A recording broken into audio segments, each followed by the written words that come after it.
toothpaste and brush. See how much better the brush makes my hair look? I'm just joking. It still stands up straight. It doesn't matter where you are. It's always going to stand up straight while you're up in space. A lot of people ask about toothbrush and toothpaste. So, luckily enough, toothpaste, you can do it upside right this way, is sticky, and so it sticks to your toothbrush. No problem.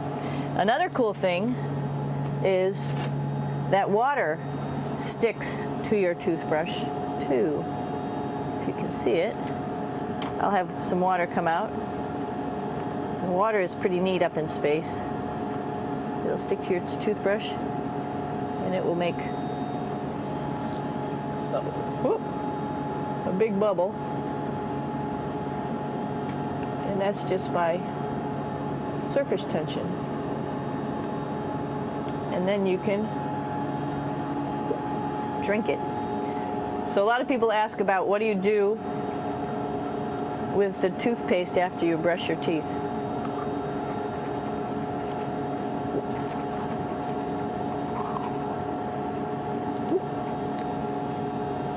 Two options. Swallow it, and it's sort of like mouthwash, but it tastes a little gross. Or you can just spit it out in a paper towel, and then you don't have to worry about it. Swallowing thing I wouldn't recommend at home. I'm only up here for 4 months, so it's not that bad.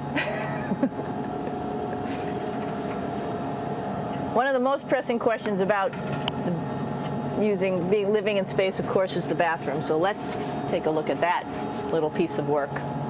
Come on in.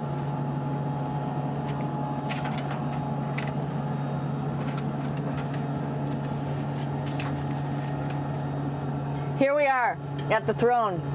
This is awesome. You might see the little, you might have noticed the little moon on the outside. This is our orbital outhouse right here.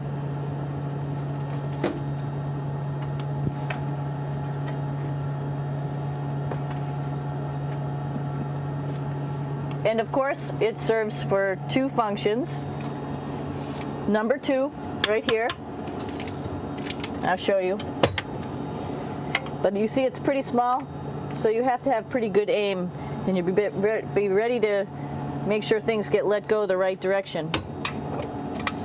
And it smells a little bit, so I'm closing it up. And that's of course for number 2. And this guy right here is for number 1. So they're sort of two slightly separate functions, but you can do essentially both by hanging on right here and doing number 1 and number 2. I might add it's color coded, so you really don't get it mixed up, which is nice. This is yellows for number 1. And also there's a selection of paper. People always ask about toilet paper. What do you do with toilet paper? What kind of toilet paper do you have? We have gloves just because sometimes it does get messy. We have some Russian wipes, which are a little bit coarse if you like the coarse type of toilet paper. We have some nice tissues, which are nice and soft if you like soft toilet paper. We have Huggies, just for any cleanup. You know, we were all babies once, and this sort of helps. And then if things get really out of control, we have disinfectant wipes, just to make sure we clean up here. Because, you know, just like the water I showed you, the number 1 stuff can sort of go all over the place if you don't aim correctly. And did I mention both of these have a little bit of suction, so they should keep things going in the right direction. But like I said, sometimes things get a little out of control if you are out of control yourself flying around. So we have lots of protective stuff. And of course, you do have your privacy. There's a little door, so other people know that you're in there. Here's a pretty cool place. This is sort of like in your house where everybody meets in the morning.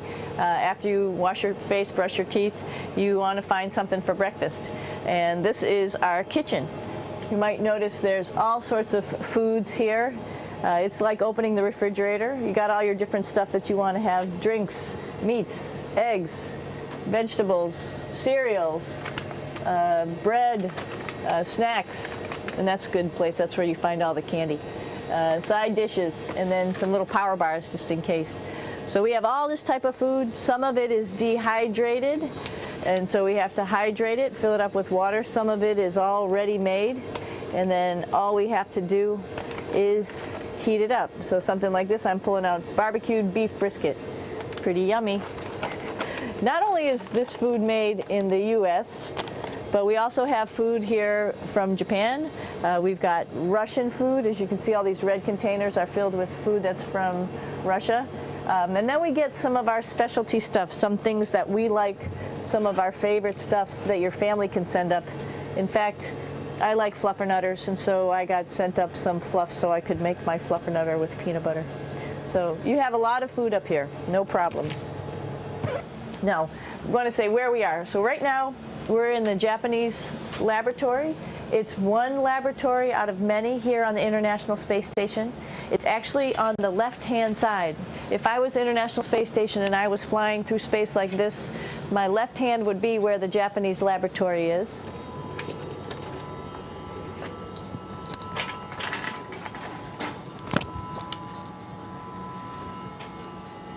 So now again, we're on the right-hand side, all the way on the right of the International Space Station.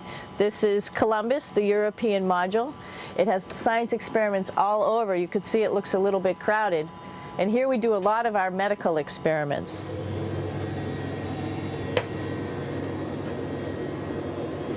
Here we are in the U.S. laboratory. Again, this is a laboratory with science experiments on all of the walls here, all sorts of stuff that we do. And one of the things we also do is we exercise. We have some exercise equipment on board the space station. We need to do that because we lose bone density and muscle mass while we're up here, and that's a result of not having to fight against gravity. So how we keep ourselves in shape are with a bike, a treadmill, and a weightlifting machine. This is the bike. You notice the clip pedals. So all you need to do is actually clip your feet in, and then you can start pedaling. You don't need a seat because you don't sit down. Actually, I haven't sat down for 6 months now, so you don't need any type of seat. Just make sure you're held in with your pedals. You probably see that the bike bounces around a little bit. As I move it, it's not steady and held to the wall firmly. And the reason for that is the space station is pretty big. You saw that there's also solar arrays on the space station. If we start putting any forces into the space station, it's going to make those solar arrays bounce around a little bit. So to prevent that, the machines bounce around a little bit, move around a little bit, and that way we don't put any forces onto the structure of the spacecraft out to the solar arrays. All right, a little farther on. Come on.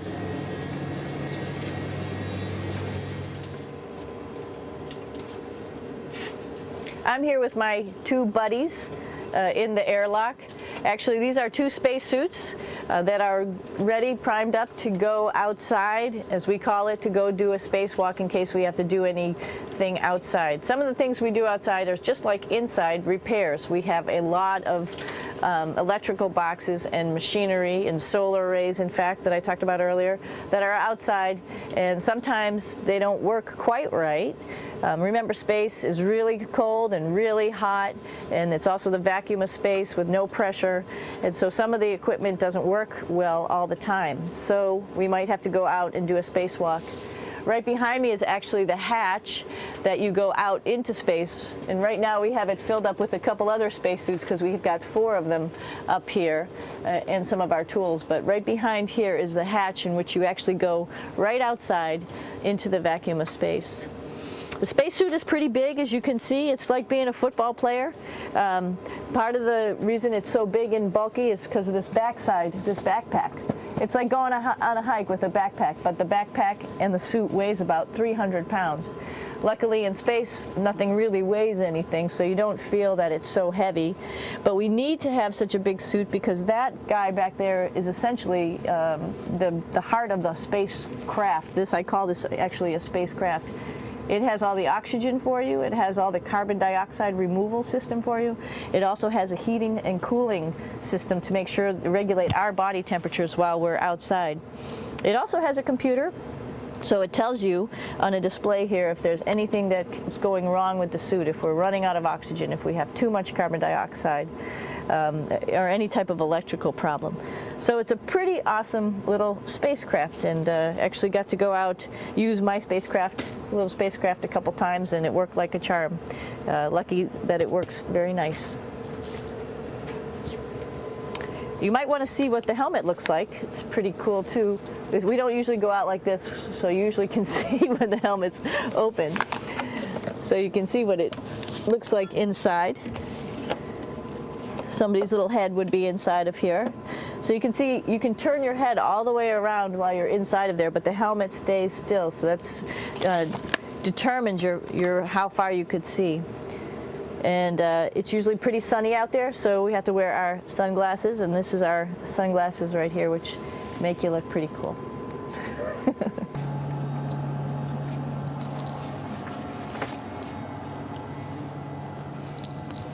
It's like a glass-bottom boat. This is the cupola. It sticks down below the space station. It's one of those places you find yourself hanging out in all the time because all you want to do is look back at our planet. I think some questions I had were about what do you do in your free time? And you can't help but want to just come to the cupola and look outside as much as you can.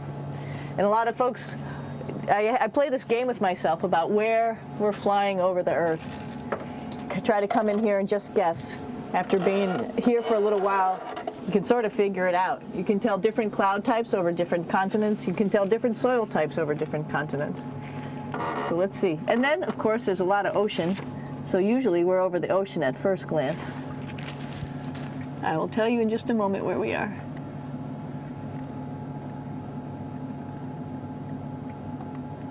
What? There we go. Oh, right now we are right over Africa. It's a little bit cloudy, as you can tell. But we're right over the continent of Africa. Hey, what's that? I think that's a Soyuz spacecraft. That's the spacecraft that's taken us home to planet Earth today. Oh my gosh. We might have to go take a look at that. That's pretty cool. It's a little bit smaller than the rest of the spacecraft, the space station, so you'll see if we go there, it'll be a little bit more crammed. But we're going, you can look all the way back to the back of the spacecraft, which is where the Russian segment is. And then you could look all the way forward to the front of the spacecraft, where the Japanese laboratory, the European laboratory, and the American laboratory are. And then back to the solar arrays where we started this morning when we were looking out the Japanese window.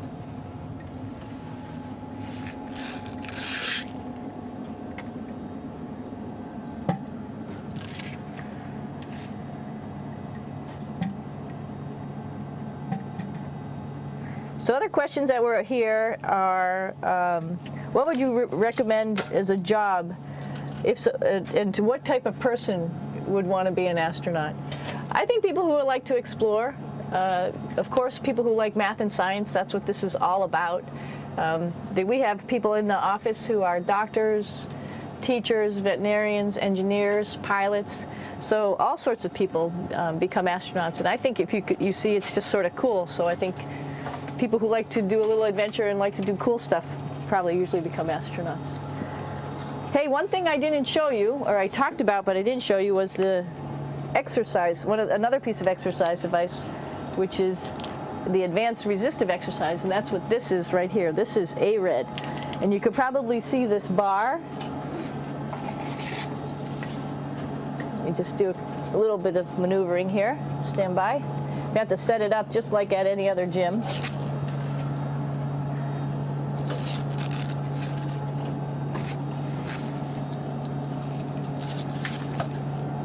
Hold on. Show you how this works.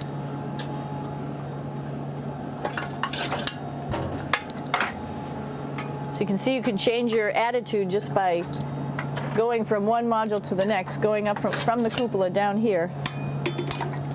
This is what we call the ARED. And with this, you can lift weights. Ooh. based on vacuum in these cylinders, just like you do at home at a gym. For example, if I wanted to do a squat, I could do it like this. Oops. I just need some weight on this thing. I'm not lifting with anything, so it's too easy. One of the cool things you could do things that you can't do at home. For example, single leg squats with just one leg, because the other leg, you won't fall over. So all sorts of stuff. You can also do bench press. We have a bench that we could add on here, so you can work on your beach muscles.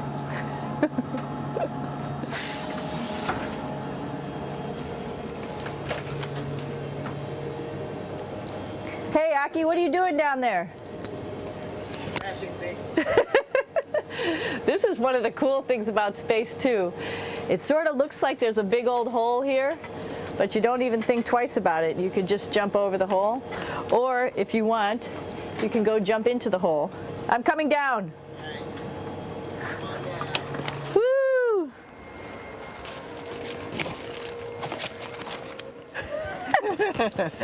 Then you can come right back up again, like Superman. Woo!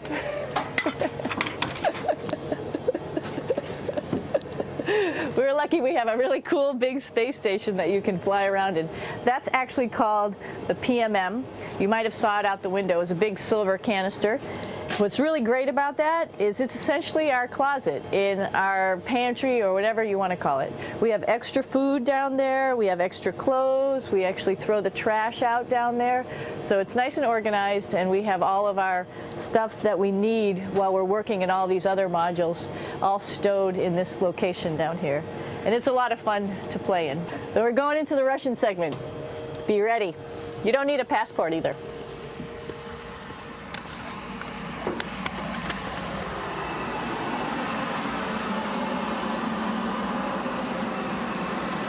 It goes a lot farther back than this. We'll go take a trip and say hello to the boys down there in just a minute. Well, let's do that first, actually, and then we'll go down to the Soyuz at the very end. This is Yevgeny. Hi. Doing a little tour.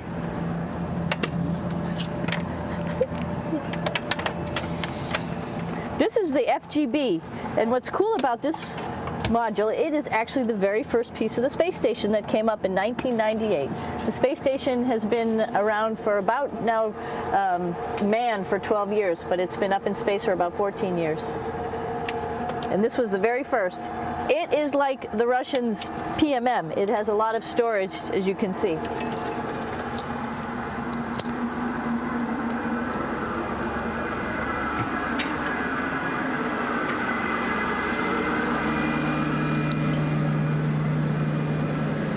Можно? Снимаем. Чуть-чуть. So here we are in the heart of the space station, really. This is the service module. This is the central post. In case we had any problems, I know a couple of the questions are about what type of things do you have to worry about. And some of the things we have to worry about in space are fire. If we had a fire, if we had a depressurization, like we were hit by a micrometeorite and it made a hole, or if we had some type of toxic atmosphere. We use ammonia for our radiator, so there is a possibility that ammonia could come into the vehicle, and then it would be bad for all of us. If we have any of those problems, we come right here, which we call the central post. It is the main heart of the space station. It was also the first computers that came up here that ran the space station. And so behind this wall right here are these main computers. So we gather here as a group of 3 or 6 and then figure out how we're going to either fight the fire, patch the hole, or solve the toxic spill. And what's cool about this module, of course, it's the central post. It also has great windows right down toward Earth. It has controls to fly in visiting spacecraft if they need some assistance right here. It has Russian computers as well as American computers to help us control anything we need to on the space station. It's a couple of our crewmates back there, Oleg Novinsky on the right and Yuri Malenchenko on the left. And there's also a second bathroom here, which is really cool because 6 of us going to one bathroom is really tough. And so there's one bathroom here and one bathroom on the other side where I showed you. And you can probably see on the wall behind Oleg and Yuri some of the heroes of the space program. Korolev, Sergei Korolev, who was a chief designer of putting men into space. And of course on the right-hand side, Yuri Gagarin, the first man to go into space. So just reminds us of our roots. Yuri, what are you doing? Что делать? Making coffee. Oh. Black coffee. Yeah. Looks good. Okay. Спасибо. We're going to check out our Soyuz real quick. Make sure it's ready to go. All right, back to the Soyuz.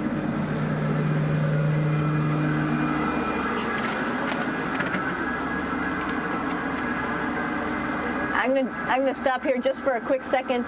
You can see on the Russian spacecraft there's also other modules that stick out, down, and above. Right here is, let's see, I'm trying to be oriented. That's a place where we do spacewalks from for the Russian side. There's Russian spacesuits in here, and also a visiting vehicle which brought fruits and vegetables and becomes a trash container when we undock. Up on this side is also a future place where they're going to do spacewalks from, and connected to it is Kevin's, Oleg's, and Yevgeny's Soyuz spacecraft. And now let's go see ours. Whoa! Извините, No problem. это пробка.